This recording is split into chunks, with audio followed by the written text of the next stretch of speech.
Hey, today, ladies and gents, on episode 29 of My Favorite Drum Parts, we're going to be unpacking a track from a drummer who, though he got a late start on the instrument, went on to study with perhaps two of the greatest snare technique teachers in the history of the instrument, went on to popularize playing in odd meters, and simultaneously provided the drums for the best-selling jazz single of all time. That particular song sounds a little something like this.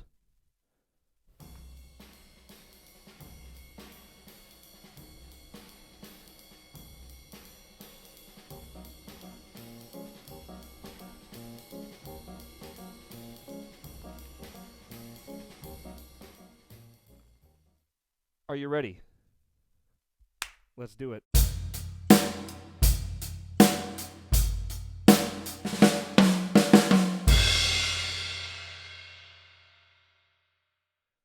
Ladies and gentlemen, welcome in once again to episode 29 of My Favorite Drum Parts. Today, we are diving into the realm of jazz drums from the legendary Joe Morello. There he is right there, Joe Morello.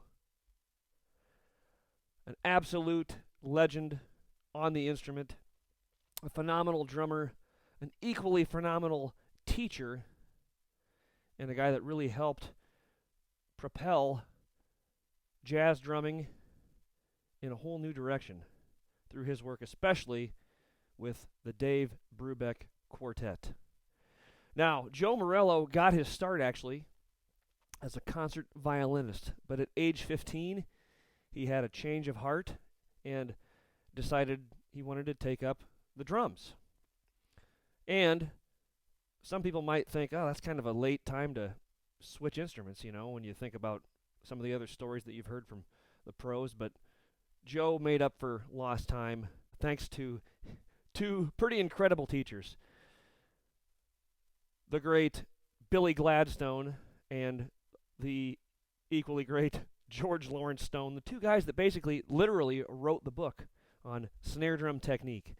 So Joe studied with those guys and a few other people of note, and he got his chops together pretty darn quickly and his technique, and he went on to become an incredibly successful drummer, especially with, again, the Dave Brubeck Quartet. And most people know the song that I played a little snippet from in the teaser of today's episode, Take 5, and I love that song. It has an incredible drum solo, and it really brought an odd meter to the popular audience, the mainstream audience. It was really the first time that had ever happened in popular music back in 1959. But I wanted to feature a song that maybe not as many people know today that I think has some equally impressive drumming going on.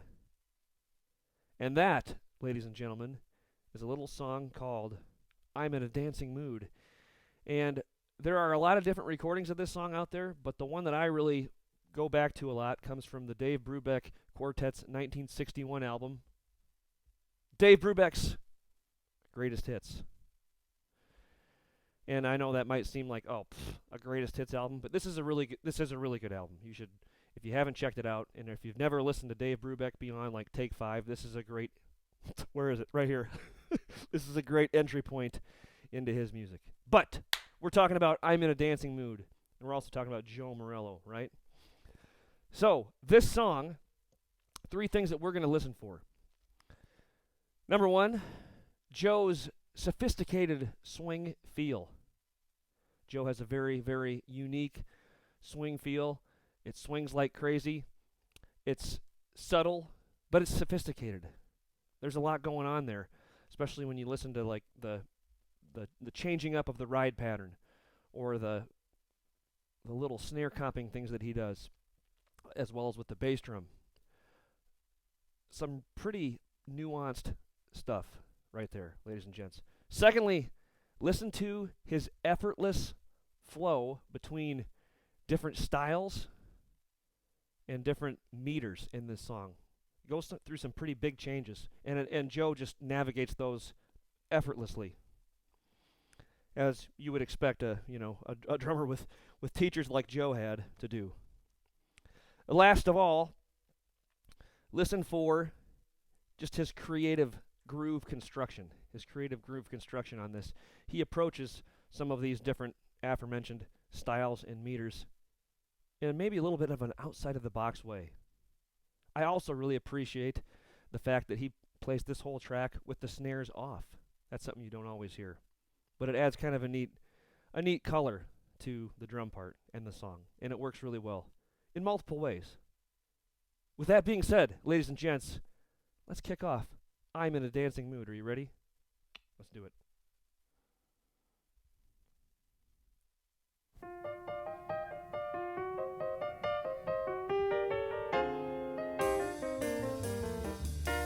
Some nice cymbal decorations going on here.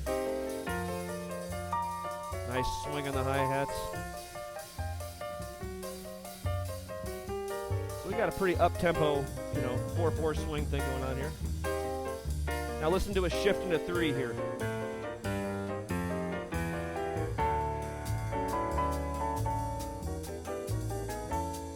Isn't that nice?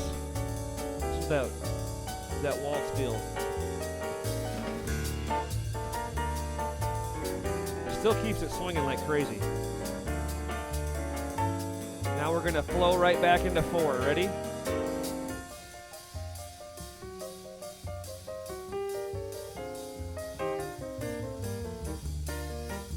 And enter little Latin vibe and the beautiful saxophone work of the great Paul Desmond.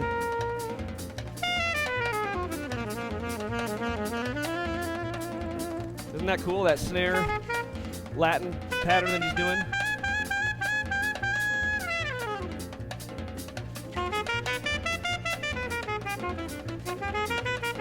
Keeping the hi-hat going the whole time. Now we're nice up-tempo swing.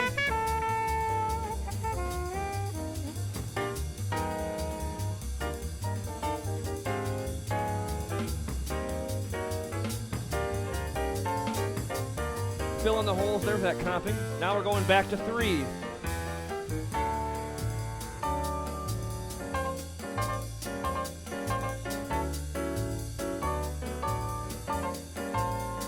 So smooth.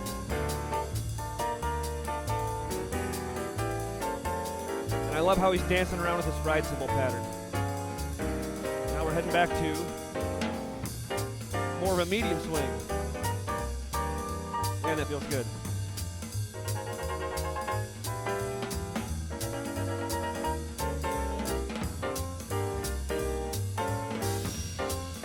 Some awesome fills coming up here on the snare. Another one. Oh, nice. A slowed down version of that opening theme.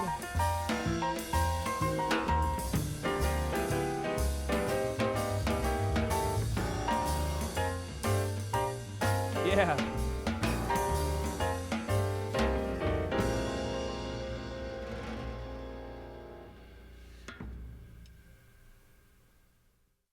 How about that, ladies and gents? How about that? I'm in a dancing mood. I am, after listening to that. Are you? Can we give it up one more time for Joe Morello? Yeah. Have any of you guys heard that one out there before? I have always loved that track. And I don't, it gets eclipsed by Take 5 and some of his, and like maybe Blue Rondo, a la Turk, and some of those other big popular songs from the Dave Brubeck Quartet. But that one, that's a hidden gem, in my humble opinion. Perhaps just as impressive as Joe Morello's career as a player is his resume of students as a drum teacher. Check this out. I'm going to read from a list here because there's so many incredible students that Joe's had over the years. Here's a few of them that you might know. Eddie Shaughnessy, Danny Gottlieb, Max Weinberg, as in Max Weinberg from Bruce Springsteen, who's also an incredible jazz drummer. Who else? John Fishman from Phish. Let's see, who else we have here? Steve Fiddick, the incredible retired Army Blues drummer. Still a very active jazz drummer. John Riley. There's another one for you, right? And the list goes on, but those are some pretty big names in the world of drums. And one more thing that I'll point out too, Joe Morello never had an easy path with his career on the drums. He was legally blind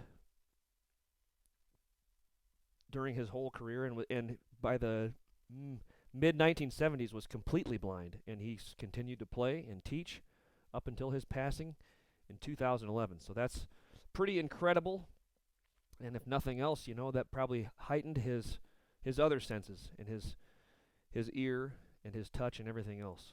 So the great Joe Morello. We got a thumbs up from somebody there. I couldn't agree more. Ladies and gents, I hope you enjoy coming back to these My Favorite Drum Parts episodes. I sure enjoy getting to make these and share them with you. If you like anything that you saw in this video today, just like that other person that just gave us a thumbs up there, please consider hitting the like button, subscribe, tap the bell icon so you don't miss an upload. None of those things cost you any money, and they maybe take a second to do, and they really help me push my videos out through YouTube, because it tells YouTube that this is meaningful content, and other people like you can enjoy these videos as well. Also, if you'd like to support the channel, please don't feel obligated to, but people have asked, and so there is information in the description of this video as to how you can do so through the official Colon Drums Venmo account. Ladies and gentlemen, thank you so much for stopping by here again today. We have some more fun, fresh new content coming next week, as always. But until then, go play some drums. Enjoy that beautiful fall weather out there. Be kind to one another, and as always, easy for me to say, goodbye.